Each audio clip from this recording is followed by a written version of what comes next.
नमस्कार दोस्तों, जय हिंद। हम पढ़ रहे हैं 2025 का एमपी बोर्ड काय का पेपर, मैथ्स का पेपर, कि उसको कैसे अच्छा बनाना है और उसको कौन कौन से क्वेश्चन आ सकते हैं। तो 2 नंबर के क्वेश्चन के लिए सबसे पहले है प्रायिकता के सवाल।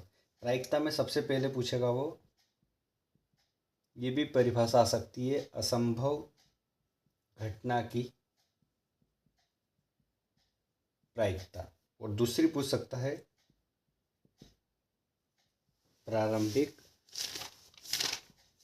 घटना की प्रायिकता। तो असंभव घटना वह घटना जिसका घटित होना, कौन सी, वह घटना जिसका घटित होना असंभव हो। असंभव घटना के लिए असंभव घटना की प्रायिकता हमेशा शून्य होती है।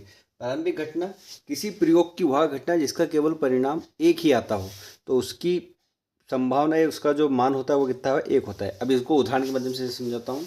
ये एक टोकरी है। अब इसमें 5 लाल बॉल है, 1 2 3 4 5। 5 बॉल है, कौन सी, लाल। और मैं बोलूँ कि ये जो टोकरी है इसमें 5 लाल वाली, इसमें से काली बॉल निकाली है। काली बॉल निकालने की प्रायिकता बताइए। तो उसकी क्या प्रायिकता आएगी, क्या लिखेंगे, अनुकूल परिणाम क्या है, इसमें काली बॉल है क्या, तो 0। कुल परिणाम कितने हैं, 5। 0 में 5 का देंगे तो 0 आएगा, मतलब कि 0। तो ये क्या है, असंभव घटना, क्योंकि इसमें काली बॉल है ही नहीं तो आ ही नहीं सकती। तो ये बताया मैंने आपको, असंभव घटना, मतलब कि जो चीज़ संभव ही नहीं है वो असंभव घटना कहलाती है। अब बात करें प्रारंभिक घटना। तो प्रारंभिक घटना इसी उदाहरण से समझते हैं कि मैं बोलूँ इसमें 5 लाल बॉल है, मैंने बोल दिया कि इसमें 5 लाल गेंदे हैं। अब मैंने आपको बोला कि एक लाल गेंद निकालने की प्रायिकता बताइए।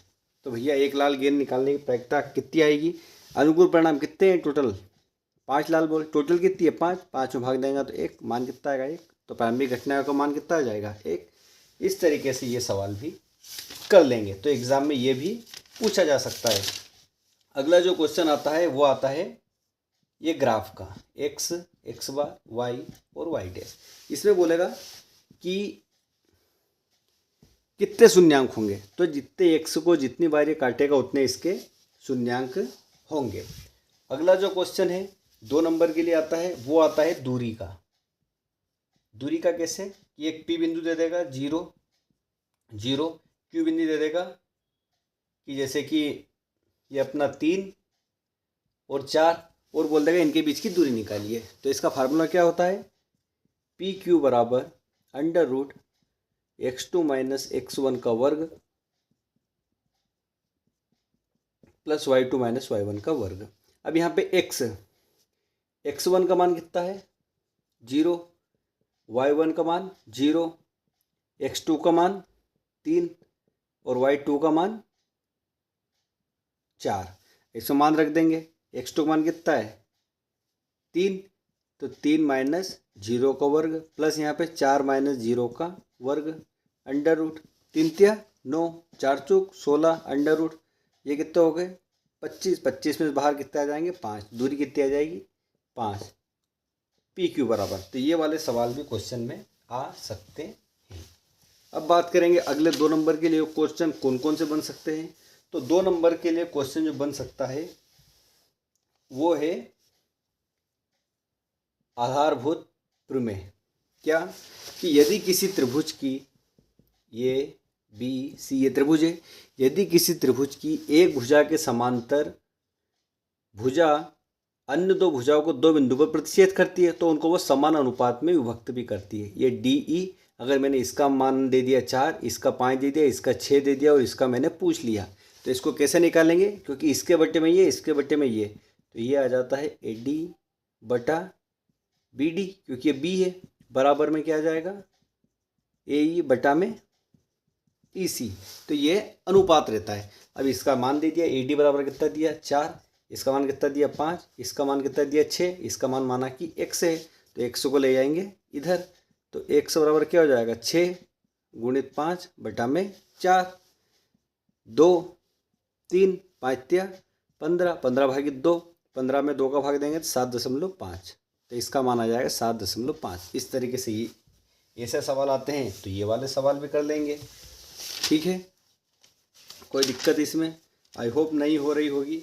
अब बात करेंगे अगला क्वेश्चन की। तो वो अगला क्वेश्चन तो वही पत्तों वाला, कि 52 पत्ते हैं इक्का होने या ना होने की प्रायिकता बताइए।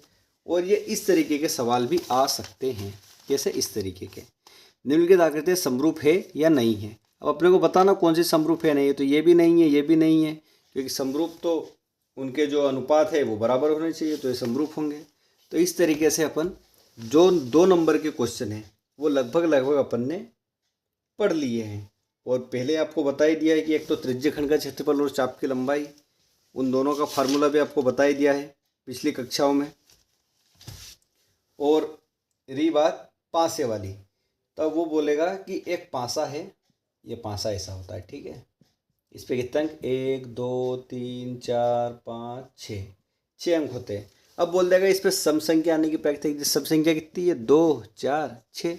और अपने को पता है प्रायिकता बराबर क्या होता है? पी बराबर एन ई बटा एन ई बटा एन एस। अनुकूल परिणाम बटा कुल परिणाम। अनुकूल परिणाम कितने हैं? 2 4 6, मतलब कि कितने हो गए टोटल? 3। 1 2 3 4 5 6, ये कितने हो गए? 6। तो इसको लिखेंगे 3 बटा में 6, कटेगा कितनी? 1 बटा 2 बार। ये आ जाएगी इसकी प्रायिकता। इस तरीके से ऐसे भी सवाल अपन सोल्व कर लेंगे 2 नंबर के लिए, ठीक है। अब बोल देगा कि वो दूरी का मात्रक निकालिए, कि y का मान है कि y के किस मान के लिए p बराबर दिया है 2 और -3, और q बराबर दिया 10 और y, और दूरी दी है 10, मतलब कि p q का मान कितना दे दिया? 10। तो 10 बराबर अपने को पता है ये क्या है? x2 माइनस x1 का वर्ग प्लस y2 माइनस y1 का वर्ग। तो x2 कितना है? ये 10, 10 में से 2 गए 8, 8 अठैया 64, प्लस x2 माइनस x1, तो ये हो जाएगा अपना y प्लस 3 पे 2 की घात अंडर रूट बराबर में 10। तो ये रूट से कैंसिल, तो ये कितने हो गए? 100।